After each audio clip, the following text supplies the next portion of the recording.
The university system is a business. It doesn't need to be 4 years of your life and £50,000 worth of debt. You're the freest ever at that age. There's no better time to start a business and take a risk and fail at that age. That's it. Instead, laboured up with debt, push into a system that slowly teaches you don't need. Today on the show, we have two amazing guests for you. Simon Squibb, mega influencer with over 9 million followers, helping people to make their dreams a reality. Today you can start a business, you've got a phone in your hand, promise you can make £100 today. That's not taught to anybody. I want people to be able to dream and believe that dream is possible. Andrew Bloch, PR and advertising legend who works with major brands and business tycoons. It's easier than ever to reach millions of people like that. People have almost become lazy because you can buy your way to scale, but you can't buy your way to attention. We talk about the role of education. The issue is, we believe that today the system is really failing us. The only way you can measure a school system is whether they got an A or a B or a C. No one's ever asked me what I got in my exam. An A or a B does not prove that you're capable of doing a certain job. If you've ever considered running your own business or becoming more entrepreneurial, then this episode is absolutely for you. Think how much your boss is earning. You're never going to be rich working for someone else. I actually think it's easier now to scale than ever. I'm blown away about the power of social media. The whole video probably cost us £500 to make. It's reached 14 million people. And I just wanted to kind of kick off in the ilk of Simon's book, because clearly it was a big moment a few months ago when it was launched. And what I love about this is actually it's got the hallmark of what he asks everybody when he first gets on camera. So I'm going to do the same. Simon, what is your dream? Well, in a nutshell, I want to update the education system so that people are given the knowledge they deserve to have the life they want. I want people to be able to dream and believe that dream is possible.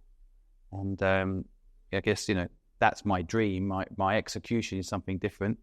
A combination of hopefully, influencing government to make a change, not just teach people maths, but teach them financial literacy and help the school system just improve for a modern world, while at the same time, frankly, building a system that gives people an alternative to the education system, gives people a chance to learn for free, quality knowledge that they need to fulfill their life's ambition, whatever that may be. And then finally, I want to build a community that helps, so when I'm dead, it still happens. I'm going to come on to that point in a second. I've got a funny story for you. But Andrew, I'm going to ask you the same of you. What is your dream? Well, before I met Simon, my answer was always, just want to be happy. And as simplistic as that sounded, that for me was the key. If you enjoy what you're doing, doesn't feel like work, you just get on with it, you do a great job. And being happy for me was the ultimate sort of sign of success, if you like. Then I met Simon, then I heard him ask the question 25,000 times on TikTok. So I've sort of evolved my thinking, not to the point where I have an articulate answer, but to the point where I kind of know that it's something to do with leaving a legacy within the industry by helping and inspiring as many people as possible to get into the industry that, I love, has given me a great life. I want to try and pass that on and give it back. And it's funny, I think we're all sitting here almost singing off the same hymn sheet, maybe fortuitous that we get to sit around the table together for a short time, because it seems like we've all seen this massive disconnect that currently exists in our society, communities today, particularly around the role of education and helping young people get through what is often a narrowing tube. But then tell me, so let me reframe this and think about, well, what are some of the challenges do you think currently exist within our education system? Why are we bottlenecking at the moment? It's a very complicated answer to that question. I think the basics are that the maths education system doesn't account for the individuality of the people in the system. And if I was being pragmatic about it, I would say, the school system today has just become a glamorous daycare model. But we're somehow applying the word education on top, which puts a certain expectation. Parents are then expecting the daycare centre to educate your child. And then their system set up to educate that child is a formulaic one, where they try to measure some immeasurable things. So the only way you can measure a school system is whether they got an A or a B or a C. But in the real world, we all know, I mean, I've lived in the real world 35 years. No one's ever asked me what I got in my exam. And an A or a B does not prove that you're capable of doing a certain job. It certainly means that you have the ability to memorize certain things, which is great. And for some people, that's very important. If you're going to be a doctor, I want them to memorize certain things to make sure when they're having a moment of surgery in my body, they know what they're doing. They've memorized it. But I don't think it necessarily equates to 95% of people's needs. So EQ, for example, which I think is really important out there in the world, this can actually be taught, but it's not. How to manage money can be actually taught, but it's not. It's framed up as maths. And I just think it's out of date. It's 100 years old. We've run the experiment. We know that it doesn't give people access to all the knowledge they need to have a good life. Most people start learning when they leave school, right? That's where you really start to learn. But all those practical life experience things are slowly dying out. Like apprenticeships, for example. It's not cool to get an apprenticeship anymore. You've got to go to university and then you're going to get a job in a bank. Okay. And you have to get a job in a bank to pay off your debt. So the first experience a lot of young people now have is with debt. And of course, I could go on about this forever because you asked a very deep question, but I think the conclusion is the education system has become a business, right? So the universities, in many respects, they're my competition, right? I want to give people that want to start a business the chance to learn everything for free. Instead of spending 4 years and £50,000 on a university education learning business, well, they just start a business and use that £50,000 now and the next 4 years to build something that gives them the life they want later. And so the best experience you can have is go out there and do it, right? You can't learn to be a carpenter from a book. Go out there and do it. Can't really learn how to do most things, including marketing, unless you go out there and do it. And so I think the education system, unfortunately, has trapped itself in this weird structure where there's a lot of money gone into it, both taxpayers' money and then private money. It's become a business, so it needs to make money out of every student. And more students in the system, more money. But at the same time, how do you measure whether it's success? And the only measure you can apply is a grade level measurement, which really is wrong in this day and age. Hopefully AI will change that. Hopefully platforms like we're all working on, books and content, can help people break free of that. But the education system right now does not give people what they need. I mean, I'd agree with all of that, but I would also argue you can do both.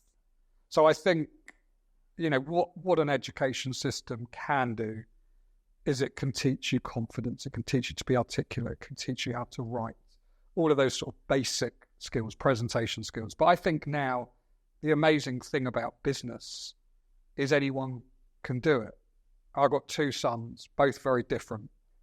My oldest son is 20, he's doing a degree in business and entrepreneurship at Nottingham University. He wasn't particularly entrepreneurial. This summer, I told him it was time to start working. He got a work placement. He's done 8 weeks in this company, totally changed his view on everything. He's told me that he's learned more in that 8 weeks than he's learned in the past 20 years.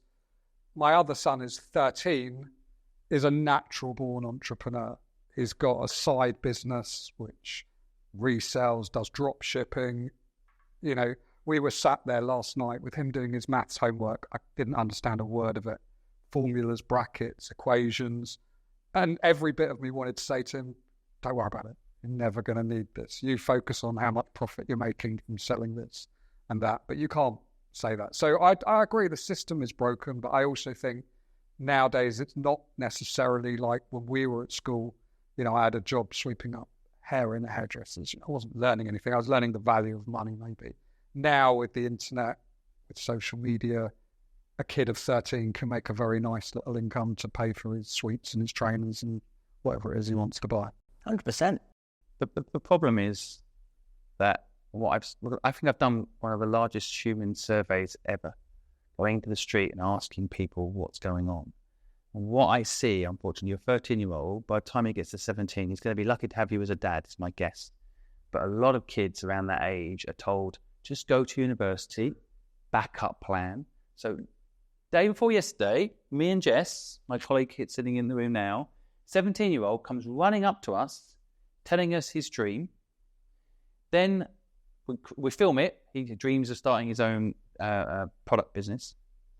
Anyway, we sit down in a coffee shop with him, and he breaks down how his parents are forcing him to go to university, almost threatening to cut him off. He's almost crying about it, and he doesn't know what to do because he doesn't enjoy university. He feels trapped like a prisoner, and the pressure to go to university is so strong because the parents are like, well, you can't get a job as a backup unless you've got a degree.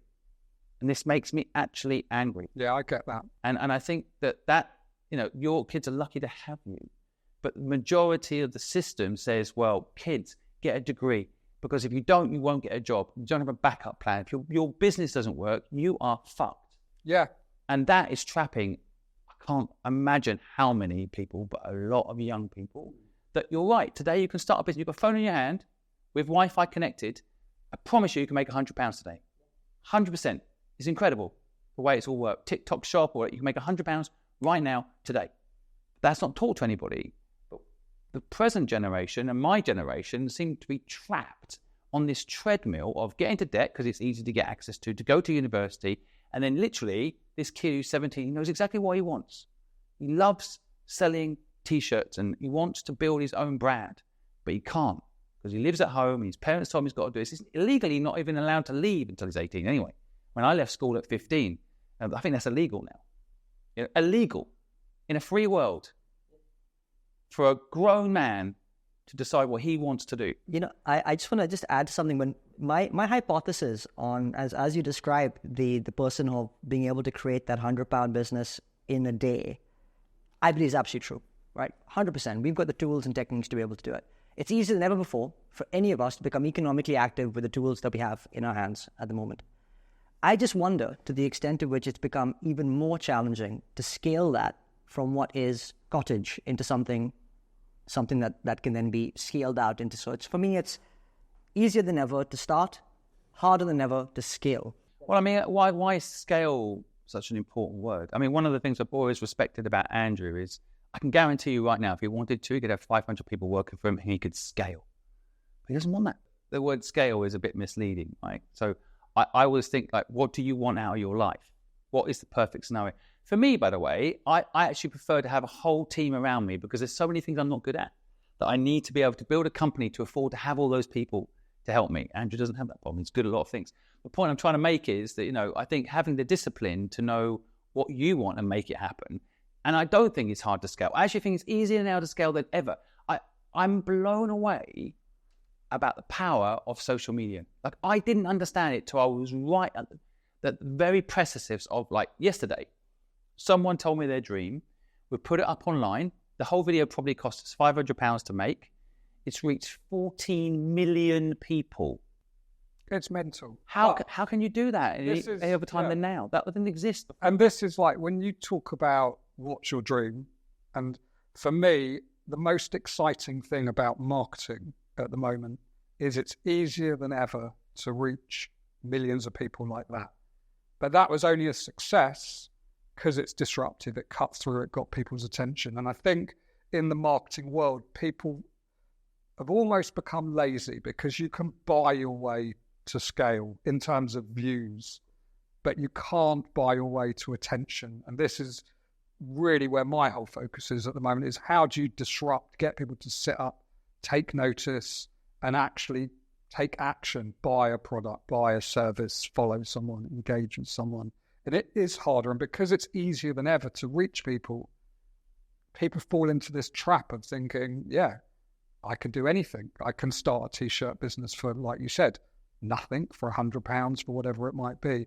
Doesn't make it a success because there are hundreds of thousands of other T-shirts out there, hundreds of other T-shirt businesses. You've got to do something different. You've got to reach the right people. You've got to get them to pay attention. And we, even walking here today, I mean, it's so depressing. It's like we're a nation of doom scrollers. There's people that I couldn't get to on time because they're walking at a mile an hour looking down at their phone and they're zombies. You have to sort of shake them and wake them up. And that's what you've done brilliantly because, yes, you got big numbers, but actually you got big engagement, which is much more important than the numbers. There's plenty of people that have big numbers that don't. I've never paid for views, for example. Yeah, But your point is true. I think but you know what? When we were young, my parents would always say, "Oh, you're watching too much TV." You know, like MTV's rotting your brain. You know, yeah, people listening might not know what MTV is. You know, I feel like there's always been that, and it's always been hard to break through. It's always been hard to make a business work.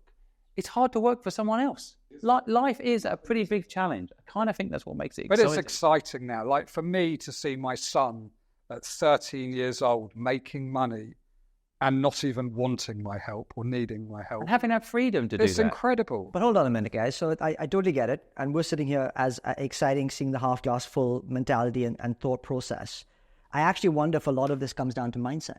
And maybe it's hearts and minds that you're trying to help influence. Of course, most of the time I'm just trying to help people not self-sabotage themselves. Well, this is exactly it. Yeah, mindset. People are telling themselves it's not possible. So when you've come from an education system that we are all describing needs revamped, but I think that is part of the problem around that, that self-sabotage, where maybe you're not getting the same level of confidence. You're walking into an environment where you're not happy. As you say, people don't want to take the next steps because they're not seeing fulfillment in that area. I mean, how do we kind of cultivate the next generation to give them that sense of confidence that they can actually do the things that you're describing that your son was able to do? Well, you've got to reach them where they're going to listen. And, look, my only I ended up where I ended up, essentially because I wasn't particularly academic. I had an art teacher who believed in me, and he said, I think you'll be good at advertising. That ended up being PR. But that was the thing I clung on to. When I did those stupid tests at school and stuff, it told me I should be a fireman. It was ridiculous, and I didn't want to be a doctor, a lawyer, an accountant. So the school system almost gave up on me. Ironically now, I go back to my school and I talk about careers in marketing because that's what the kids want to do. But we can now reach people where they already are. So the difference is with the TV generation that we grew up in, we could only watch 3 channels, 4 channels, 5 channels that were available. And it was Newsround, Grange Hill. Even when the commercials came on, we would leave or make a cup of tea. But now it's different. Where does my son get his inspiration from? He's getting it from YouTubers, TikTokers, people on Instagram. He's seeing their success and he's learning.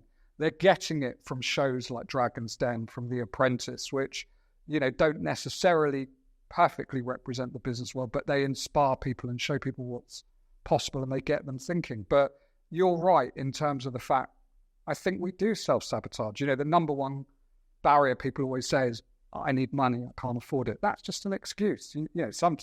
No one can you've got to always do what you're capable of doing. So you can't wake up, think, I want to build an airline and start competing with Richard Branson tomorrow. But you can do something based on your world, what you understand. But people, I think, are scared to do it.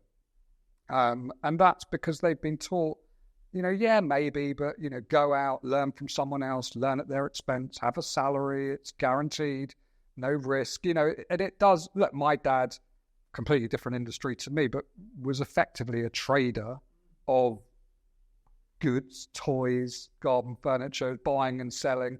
But he had that entrepreneurial mindset, and he wasn't a salaried 9 to 5 person. If he did a great deal, he made a load of money. And if he had a shitty few weeks, he didn't make any money. And I think that mindset inspired me to go out and be entrepreneurial. I didn't take his route, but I took the principles of what he was doing because I loved it. And I loved that opportunity of not being limited by a salary. And I remember when I hit a certain level of salary, and I was like, wow, I'm making that. And I told my dad, he was like, that's pathetic. Think how much your boss is earning. You're never going to be rich working for someone else. And to be fair, he was right. I mean, you can make it, but it's not for everyone. So what Simon's saying, what I'm saying, some people want an easy life or want to be part of a big corporate structure and they enjoy that. And that's fine too. But there's a whole nation of people that I think are entrepreneurial. And like you said, have got the emotional intelligence as well as the IQ to do it. They've got the resilience, they've got the grit, they've got the drive. And maybe the education system is failing them because it's not showing them that that's an option, or even if it's showing it to them, it's making them subconsciously believe it's not as good as going to university. I haven't fulfilled my potential, and our parents and the generation above, fuel that perception as well. So it's our job to break that and to celebrate entrepreneurial success from young people. It's so true. I tell you, it's funny. I was having a conversation in my early days when I first quit the day job, per se.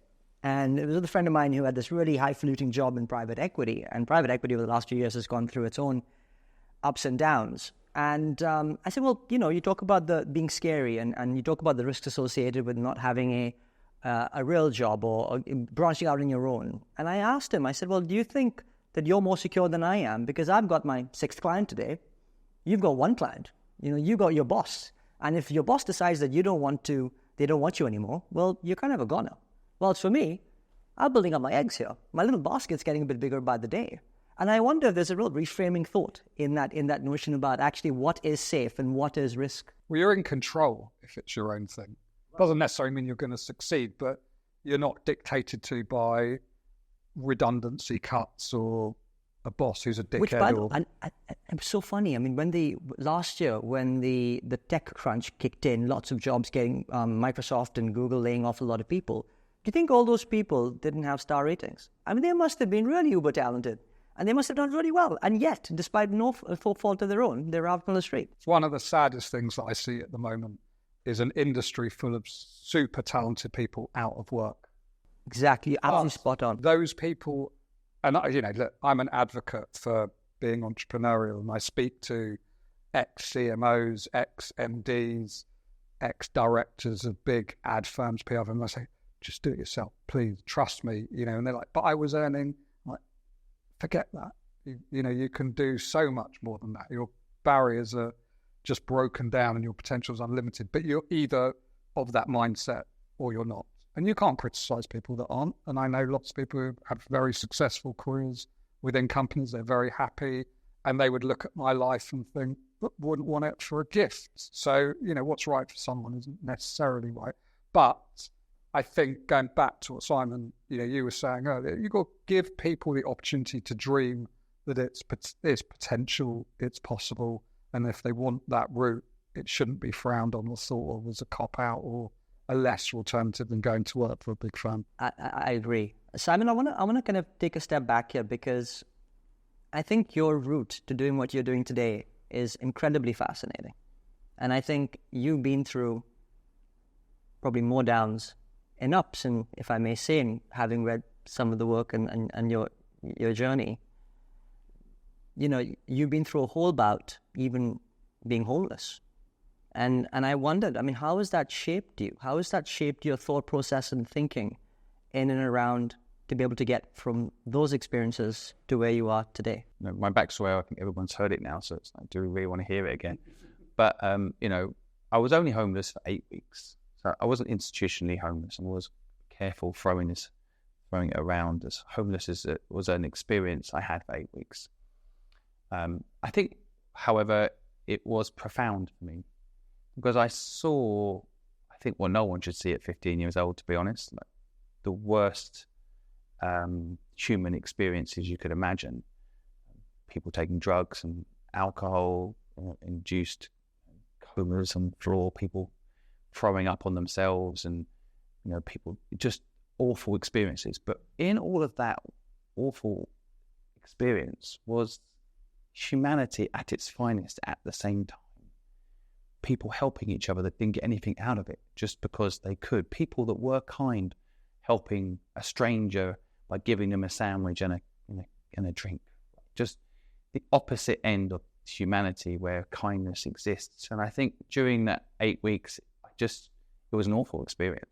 But I also look back at it and think, thank God it happened, because when you walk past someone that maybe is collecting the bins or sweeping the floor or filling up your supermarket shelves, they've got stories you won't believe, and they've got dreams you won't believe. And I think that I got to see all of that. And I came from a middle-class family, and then suddenly, I'm out on my own, but I kind of experienced somewhat comfort. And then I experienced, I would say, harsh side of human existence. And weirdly, I woke up, I think, during that time. I became a fully formed human. My brain completely evolved into like, anyone can do anything and humans are kind. which is kind of the opposite to what school tells us. You're good, you're not. And the opposite to what the media tell us, which is that person just killed someone, that person just shot someone, that person just... And we realize, 99.9% of people are actually good, despite what the media tell us. Because they don't sell newspapers telling you about all the good things people are doing. It sells newspapers when they tell you all the bad things humans are doing, right? And so I think by having that experience when I was younger, and it shaped me there today for sure, because, in part I'm helping the 15-year-old me.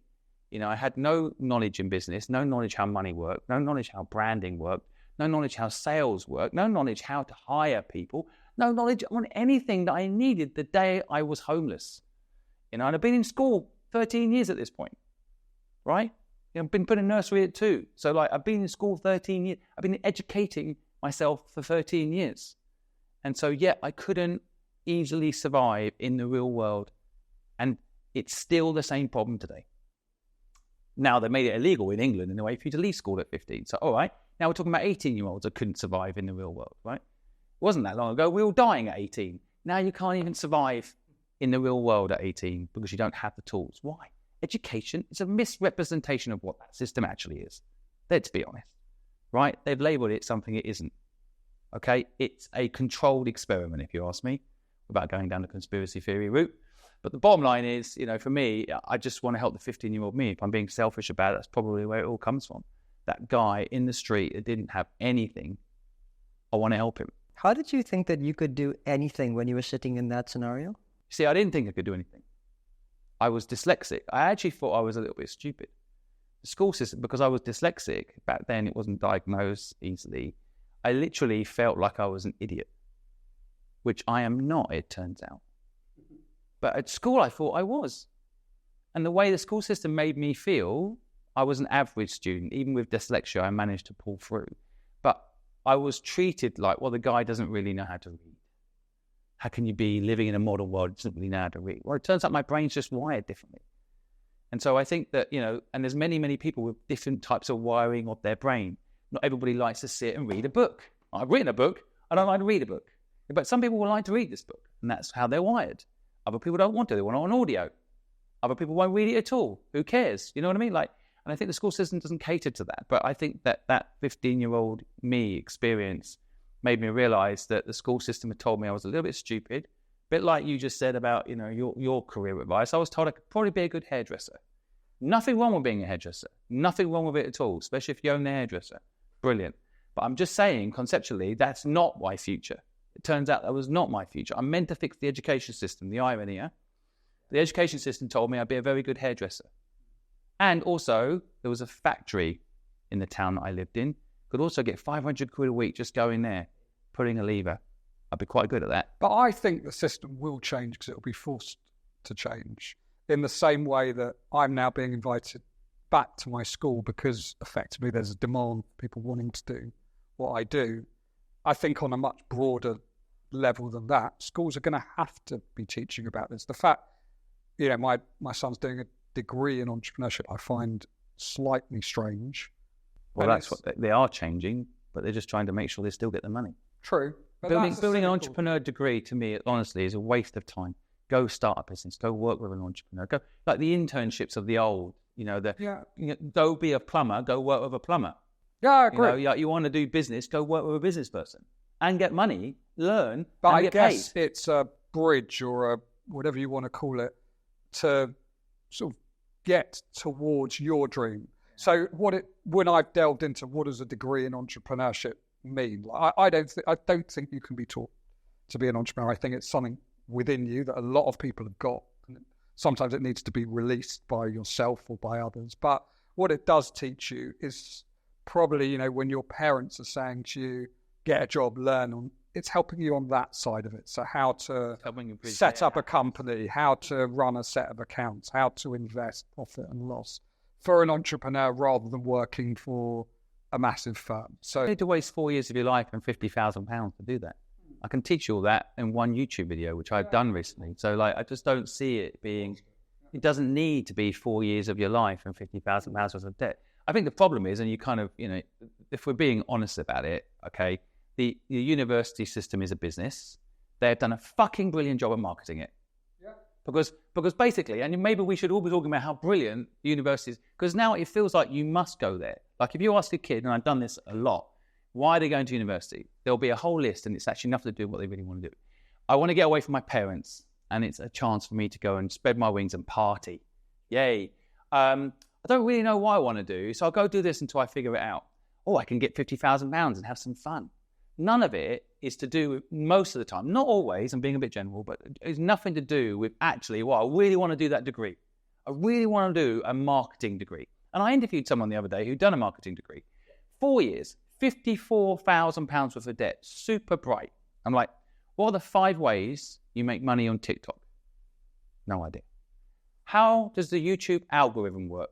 Because that's now one of the biggest marketing tools in the world. How does it work? No idea.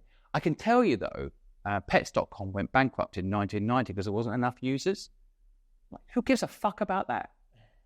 Right? So they've done a brilliant job of making the adults, parents even, think, and employers for that matter, they're also to blame, that a degree is the safe bet and you should spend 4 years of your life, those 4 years, you're the freest you'll ever be, right? You're probably, not necessarily, probably going to get kids, a mortgage, a car loan. You're the freest ever at that age. There's no better time to start a business and take a risk and fail at that age. That's it. But instead, laboured up with debt, pushed into a system that slowly teaches you shit you don't need. Well, I think when we're certainly talking about a place and a space for university education to be when, like we talk about, maybe more professional vocations where there is a role in that sense. But we're talking about entrepreneurship. Well, clearly it's about doing as opposed to simply learning. I think we spoke a lot about the world of education and helping young people navigate through. Can we talk a little bit about the role of failure? And often the set is used as a stepping stone. We talk about entrepreneurship, and what comes with that is the failure rates that exist in these areas, which perhaps put off young people getting into them in the first place. But what's your perspective on failure? I could talk forever about this subject, so I feel I should let Andrew go first. I think, look, you hear all the cliches, don't be afraid to fail, you've got to fail to succeed, all this kind of stuff. I mean, ultimately, you don't want to fail. And one of the things I've learnt about myself is, yes, I'm entrepreneurial, but I'm also quite risk averse. So when I go into something new and I've got multiple things going on, some of which are succeeding, some not so much, some which have already failed or probably will fail, I think it's about understanding my appetite for risk. And I always go through a thought process of, what's the worst that can happen? And as long as the answer to that is, I'll be fine, I'm not going to lose my house and I'm not going to, bring down my entire empire from this one thing, then I'll go ahead and do it with caution. And I've also learned about myself, especially in the last few years where I've had a more sort of entrepreneurial stage of my career, is resilience is probably the most important attribute you can have as a business person, as an entrepreneur. And I've learned about myself without ever really realizing it, that I am quite resilient as a person. And that means that I can accept failure. And yes, we can go down the path of, well, as long as you learn, blah, blah, blah. I don't want to fail, but you have to take risks to some degree. If you're going to build and succeed, you've got to venture into new territories, try new things. If you're just doing what people have already done forever, you're never going to do anything particularly exceptional. So I've learned to understand that I'm not going to succeed at everything. And I've also learned to be resilient about things and have a sort of a balance where you never get too high on the highs or too low on the lows. So, I actually don't very often stop and reflect on what I'm doing. I have an amazing day, win a huge client, massive deal, or, on the flip side, completely cock something up, lose a massive deal, lose a client, whatever it might be. But I just sort of pick myself up the next day and carry on. And it's a good thing. It's also, there's learnings from that. Sometimes you do need to stop and reflect. But it's all just, I think that's an entrepreneur's journey, is your drive and your buzz and your motivation is everything you're doing has that element of, it could be a success or it might fail. And, You just have to learn to embrace that and actually enjoy it. I love that. If everything I was doing was really easy and I wasn't pushing myself and trying to take myself to places that I've never been and do things that I've never done, life would be pretty dull. I think you've always got to be moving forward. Otherwise, you're effectively going backwards. There's no such thing as standing still. So failure, to whatever degree it might be, is going to be part of every business person, every entrepreneur's journey. And it's just understanding your own appetite to deal with it and enjoy it, if that makes, I don't know if that makes sense, or I'm just talking a load of nonsense actually, but that's how I view it personally. And I actually agree with everything you just said. Andrew has actually pre-read my book, and I think I've already written down what he's just said to prove that I genuinely believe in what he's just said. In the book, I talk about this a lot because I think resilience and building up your, I call it risk muscle, is actually a part of the process of life. And if you can build up your risk muscle, then you have less fear. And this is all basically to do with human history. If you look at the original design of us, right, a lion coming towards us, we feel fear. It's natural. It's good because now we have adrenaline and we can run faster. We think differently. We can solve problems, i.e. not get eaten by a lion. How am I going to make sure this doesn't happen? How do I make sure I don't get eaten by a lion? Which in modern days, how do I make sure I don't fail, right? So, but with that instinct is a superpower. Feeling fear is a superpower, and turning fear into taking risk. The more risk you take, the luckier you get, right? That's basically how it works. And I think that if people can learn to enjoy the feeling of fear and realize it's a superpower, they can take more risk. You take more risk, you'll get more luck. It's just that simple. But unfortunately, the modern world, humans have one talent no other animal has. We have the ability to project what could happen.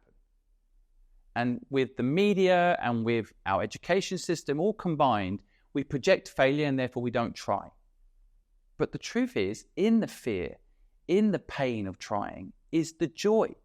I was just starting to run a lot lately because I'm trying to do a marathon next year. I ran 10K this morning. It was painful. And at one point I was fearful that there was something wrong with my leg, but I kept on running. And then I stopped. I'd done the 10K and I'm like, wow, I've done 13,000 steps today already. And in the joy of achieving through the pain, through the worry of my leg hurting, I have joy, right? So I think that we've forgotten that the fear and the pain is normal and good for us. That's why when people retire, they often die a few years later. Because that fear of like my life not progressing forward means it leaves our bodies, and our bodies become like, well, what am I here for then? So I'm not pushing myself, not trying things, not having experiences. I might as well die. As you guys described it, the one thing that's going through my mind, and I've experienced it myself over the years, is the sense of pain more so like it's just been a flippin' roller coaster. Like it's that mental anguish of like uncertainty mixed in when you're trying and giving it everything you've got. And I've definitely, resonated with what you say where the highs are no longer that high and the lows are no longer that low. You're sitting in that middle equilibrium of it because you have to kind of almost shelter yourself. But the irony is the original roller coaster ride, the highs and lows, actually it's a lot of fun.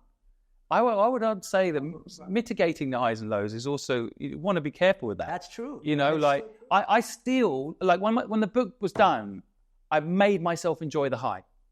I didn't make it an average day, right? And I think equally when you have lows, you got to actually lean into it a bit. Like be grateful you're still here if someone you love's died, like that type of stuff. Like lean into the pain of the day, But you guys both, right, have been phenomenally successful at scaling, and now you're at a point where I'm sure you're both comfortable in where you're at in life. But that hasn't always been the case, I'm sure, as well. So maybe going back to that moment when you were at almost a sort of that cliffhanger moment of scaling your businesses and the highs and lows that came with it, when you didn't necessarily have the security around that you I probably still do have today. highs and lows now in business. I don't think there's any. I can't talk for Andrew, but I can talk for myself that I think in personality, once you've come from nothing, you never really feel 100% comfortable. Like I got a book deal, and for that day I was excited, and then I think I've got to do the book now, and then I've got to make sure it sells, and I had about 10 minutes of enjoying the moment of the book deal, and then I thought, right, crap, I've got to execute on this. I now. hate quiet days, and and if I'm not, I beat myself up if I don't put 100% into every day, and no one is telling me to do that. In fact, everyone's telling me just chill out and relax, but it's just my nature. I mean, I remember when we sold our company, it was 2007, life-changing moment for me. We're in a lawyer's office. There was a table, 5 times the length of this table of paperwork that you had to sign. You just sort of walked around the length of a football pitch, sign. Eventually we did it all. Lawyers got out the champagne and they were like, come on, let's go and party. I was with my business partner and we were like, no, we've got a pitch tomorrow morning. And I think these lawyers they thought we were nuts. But that was how we were both wired. It was like, yeah, we've done it, but tomorrow's another day. We go again, and we think we won the pitch, thankfully. I can't really remember. But that sort of summed up the mentality. And actually, after 20 years of the business, when I made that decision to step back and go down a more entrepreneurial route on my own and set up my consultancy, that was really the first time I stopped and reflected. And it was a bit of a regret that I didn't take those moments to enjoy the highs, but it was also, I was grateful for not ever getting too low when things weren't going right. And the summary of where I ended up when I did reflect, actually the thing I was happiest about was not those big highs or lows. It was the sort of people that had come through the company, and some were still there.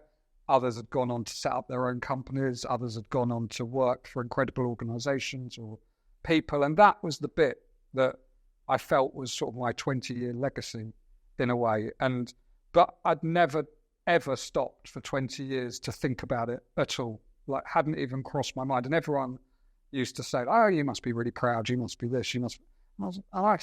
I'm very kind of quite introvert as a person anyway. I was just like, not really. Because in my mind, we didn't reach the finish line. We were just on a journey to continue. So however well we were doing at any one moment in time, and fortunately we did very well, that wasn't the end goal. I don't know what the end goal was, because it's still, out there somewhere, but you're always striving. And I think any entrepreneur, feels the same. You're probably already thinking about your follow-up book. You've written a book, you've written another one. It's not just about, all right, done a book, that's that box tick. Now what do I do? It's about continuing. I work with Lord Sugar, who's into his 70s, has more money than anyone could dream of, works harder than anyone I know, but his motivator still is to do things he's never done before, achieve things that he's never achieved. You could say, why? You've done it all. You're one of the greatest British businessmen alive. Just relax. I'm sure he's got his boat, he's got his homes, he lives a very nice life, but he's still driven because probably, like you said, he's well aware that the day he sort of puts his pen down and stops, be the day he's in a coffin. He's motivated by that ambition to keep achieving and keep doing stuff, albeit in a different way, different directions. I don't think he'd want to go back to running a PLC and huge companies, but we're involved together in these amazing projects that are firsts for him, even at 73 years old, that he's never done before. So I think it's just that's the mindset of an entrepreneur. I think it's also, the thing is, and I think the word entrepreneur is now thrown around a bit too much. I've been trying to come up with a new word and I haven't quite got it yet. But it's about enjoying the word work. Because I feel like the word work's been hijacked into some sort of negative connotation. You have to work to pay the bills. I think work is actually the most rewarding thing you can do. We're meant to get up and do something every day. All of us experienced COVID together, which I think was actually kind of a special thing that we all experienced it. Rich or poor, you were sat at home thinking, what the fuck am I doing? Right? And I think that we realized, all of us together, rich or poor, that actually we need to go do something every day. Whatever that is, we need to feel like we're part of a tribe. And so the word work for me needs to be positive again. And I think, Lord Sugar, I can see he enjoys his work. It's not a negative word. I enjoy my work. And I think if you enjoy your work, you'll also, it doesn't matter how much money you get, you won't want to stop. That's why I think things like, pensions and retirement are words used to try and tell people, don't worry, your job's shit. But in 20 years' time, if you keep putting money in each month, you can retire. And I'm like, well, why? You don't need to retire.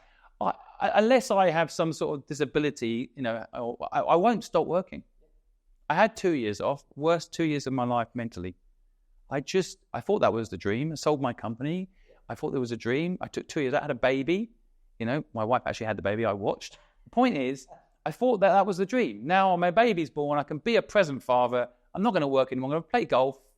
I'm going to hang out with my friends and do nothing. Mentally, the worst 2 years of my life.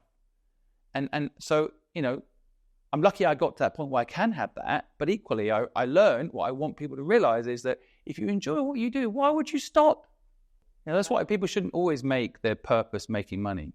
And I think making money is brilliant. I'm a capitalist. I think my platform isn't a charity.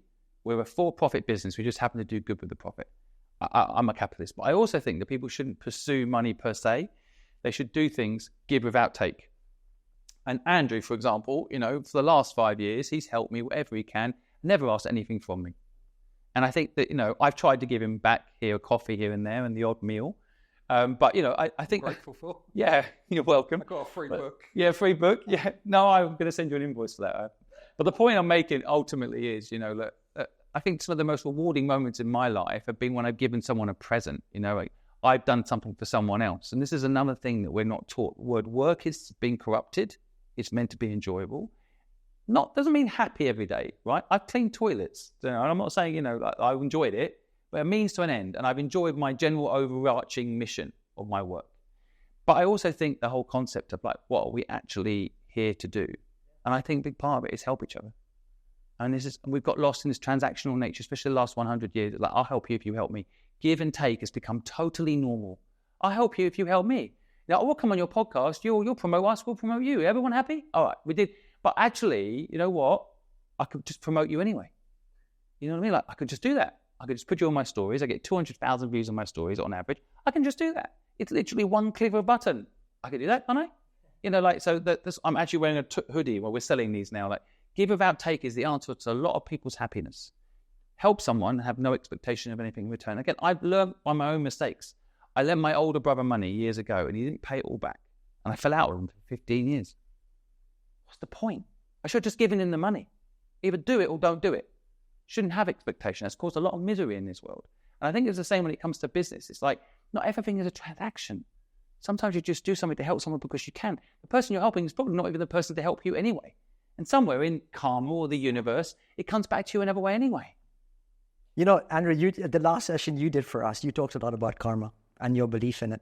Yeah, I just believe do the right thing. I mean, it's, look, I grew up, as we all did, in our industries. And, I had friends who were very junior on newspapers and photographers who were just starting out their careers, celebrities that were at the first stage of becoming famous. And, we all got on well and we all were in it together building our careers. And then when I stepped back from day-to-day life running a company, I kind of realized these people now were the editors of the newspapers or, in Hollywood or, the top photographers in the world.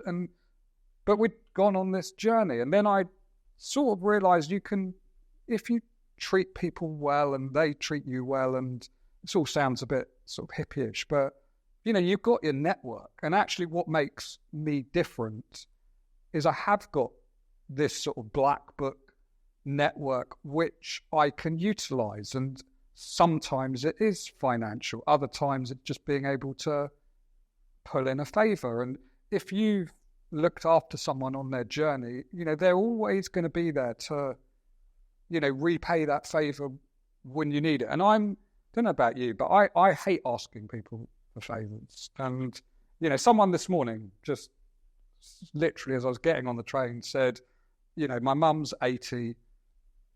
Could you get her some Strictly tickets? It would make her life. Now I know I can do that, but if I'd have probably pulled in that favour for myself, because it'd be quite nice to go and watch Strictly, I wouldn't be able to pull in that favour for someone else when I need it. I've got friends who are sort of football agents. They can always get you a football ticket or the Oasis ticket that you can't get online or whatever it is. But I never ask because I always think there's going to be someone that wants it or needs it more. And yeah, I guess that's give with our take, but it's, we're wired to sort of negotiate. I think asking for help, by the way, is something really important to say, because I built a platform called helpbank.com. And the original premise of it was, you need help, you can go there and get help for free. And we have 160,000 people registered on there, all offering to help people for free. And when we first launched it, we thought, the biggest problem is going to be actually people that can help, right? Not people wanting help. There's always people that want help. We thought the problem would be not enough people on the platform able to help. Turns out we were completely wrong. The people willing to help is actually much higher than those that are willing to ask for help. Asking for help is the hardest thing to do. I would say the strongest people ask for help. And, recently we helped someone, an entrepreneur called Will, documented his story, won't mind me saying. His business collapsed. And he's got kids, and he was in deep financial trouble. And so he rang the insurance company up to check if he killed himself, would the insurance company still pay out? And he was going to end it all. But rather that than ask for help. It's wrong. Sad, isn't it? You've got to make asking for help natural, absolutely fine, and give people the support they need. That's why at Helpbank now, we're pushing this concept even harder. You've got to go and help people. You want to, natural instinct. But those that want help, just go and ask. I'd rather you ask me for help, had a difficult conversation. Maybe you even ask me for money. Maybe I even say no. But at least you asked. I'd rather that awkward conversation than you're not here tomorrow. That's an incredible story. And perhaps not in that same light, but there was, I heard once when I was interviewing somebody else, and they said, don't self-reject. Anytime you see an opportunity, we often have our demons in our mind that kind of go, can we do it? Should we do it? Should we not apply? And it was just wonderful advice. And every time now when I'm at a juncture, I kind of go, no, I'm going to ask. I'm going to put myself forward, because actually, why should I say no to myself? At least let somebody, and what's the worst, right? They just don't even respond. Yeah, one of my friends who's an amazing an amazing entrepreneur, his two favourite sort of things that he'll always say is, why not? And what's the worst that can happen? And he has built successes in the most diverse of industries, from digital marketing to jeans to bottled water. It's just that mindset. But yeah, I actually think asking questions is a bit of a superpower. And, especially when I've pushed myself out my comfort zone and I don't know all the answers, I used to think it was better just to be quiet, because if I open my mouth, it would show that I don't know something. And yeah, I work in the world of private equity. So I've only been doing it for 4 years, buying and selling companies. My personal experience is based on building and selling a company, which is an incredibly valuable thing to do, because it gives me the emotional intelligence to speak to owners of businesses about how they're feeling, because I've been in their shoes and worn the T-shirt. But ask me about tax structures or, loans and interest and all this, it's foreign to me. So I've been sat in these meetings feeling, in the past, so, God, I'm not qualified to be here. There's all these really bright financial people, but I also sort of notice these financial people, whilst they might be brilliant with a spreadsheet, don't have that sort of rapport or the ability to build connections. And so rather than try and sort of figure it out as I was going along, which I was finding frustrating because it was literally bit by bit, I was getting bits of information and learning, I just asked the questions, and I sort of owned up, look, I'm not a banker, I don't understand that. Could you just explain to me what that means? And people love to explain. They don't think you're an idiot because, there's a reason why you're sat in the room. So showing a bit of vulnerability and not claiming to know everything, I think is a skill as well. And now, I make it my business to, if I don't understand something, I'll ask a question. And maybe people do think I'm an idiot for asking it, but I don't really care as long as I get the answer that I want. And that's, I think, the best way of learning. Can I ask about, you talked about connections and networks. And I think that the key to achieving success is in amongst forming those communities together, working at it together. And both of you have been phenomenally good at building network. What advice would you give others in that way? I think it's what Andrew said earlier, do the right thing. I've lost money time and time again to build a relationship with people. Actually, a deal Andrew helped me get recently where someone paid me a lot of money, and in the contract, legally, I could have kept all that money. But for one reason or another, the deal didn't go ahead. It wasn't really the person who contacted me to get involved in their business. It wasn't really their fault. There was a lot of hurdles to go through, and they didn't manage to get through all the hurdles. But legally on the contract, I could have kept all the money. And it was a large amount of money. But the right thing to do was to give them their money back, because they tried to do everything right. The legal contract said I could keep it. And so by giving back that money, yes, I lose a lot initially, but I then make a friend with someone who knows they can trust me. And I've done that for 30 years. And what I've noticed over the years is some people have screwed me personally, stole clients, stole business, stole whatever. They haven't done very well in the long term. They've got something in that moment from me, but they long-term reputation is everything. Now, I am popular on social media now, which means I've got a public persona. People know me in the public domain. But my biggest achievement, I think, is actually having a relationship with the business community. Like in Hong Kong, for example, where I lived for 20 years, you would never find anyone in that market that I've ever screwed. Anyone that would ever say I've done anything wrong. Now, they might laugh at some of my advertising campaigns or laugh at some of my personal anecdotes. They might not agree with all my opinions about everything, but they'll never, ever say that I screwed anyone, did anything bad, stole anything, did anything to shortcut. I worked hard for everybody that ever hired me. I followed through and sometimes refunded people if they weren't happy, even if I didn't think they were right. Like that reputation is your most valuable asset. Totally agree. And that is exactly it. If you're a good person, good things will happen, and you have to operate with integrity and have a moral compass, and things do go wrong, deals do fall through. You don't always fulfill what you say you're going to deliver through no fault of your own. But as long as you own it and are open and you're a decent person, that's how networks build. And I think, look, I work in the reputation business. Having one negative person can do a lot more harm than having 500 positive people. And then you have to, I think you continually work on your network in a way that's comfortable for you. So, I'm not your kind of glass of wine at a cheese and wine party and a name badge type person. That is and I've tried that. And I end up sitting in a corner on my phone because I'm so shy to but, put me on LinkedIn or, over emails or doing a podcast or whatever it might be, the way to build connections with like-minded people, then I'm in my comfort zone, and that's how I do it. And, I wouldn't go as far as to say I'll have a coffee with every single person that asks me to have a coffee, because I'll never get any work done. But I have learnt to be very open to short conversations and meetings with people when I don't necessarily, like going back to what you said, nothing in it for me necessarily. I don't know what they want, where it's going, but it's not a big deal to give people a bit of time, maybe give them a bit of advice, a bit of help, because you never know where they're going to go, what you're going to do. But importantly, sometimes you're not doing it with any expectation, but you kind of know it's the way the world works. And I like to know, I like the security that if I had a problem with anything, I've got so many people that I know will be there for me. Yeah, there's no question in my mind that I could pick up the phone to hundreds of people and ask them for a particular requirement, help, advice. They give it to me because I've spent my entire career doing it for other people. But I don't, because I probably, like you say, I'm probably quite guilty of not wanting to ask for help.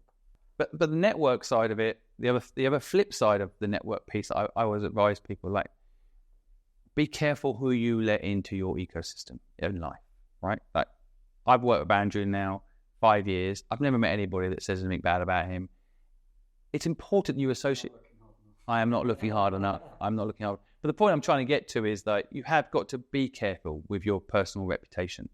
And so I do see sometimes people, for the sake of building a network, will do business with the wrong people. I'm not here to judge what the right or wrong is. That's up to you as an individual to decide what is right and wrong. But network is also about being discerning.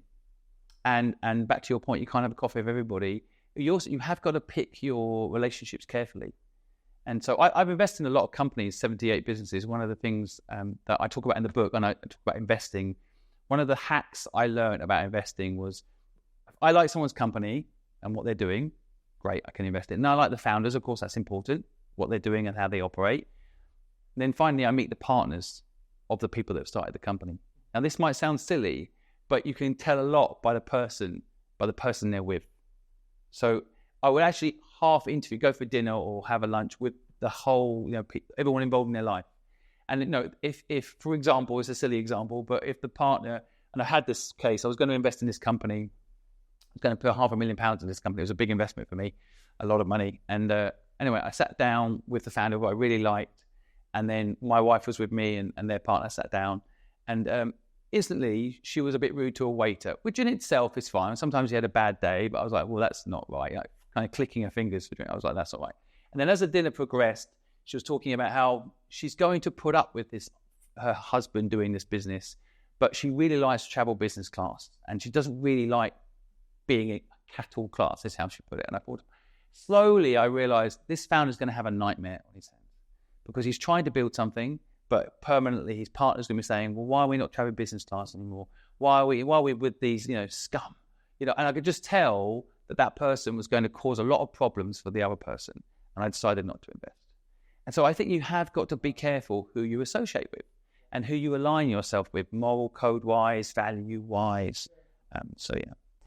Guys, this has been an amazing conversation and just phenomenal. Really, really enjoyed it. And yeah, likewise, good to chat. It's been really, really kind of you guys to give up your time for that.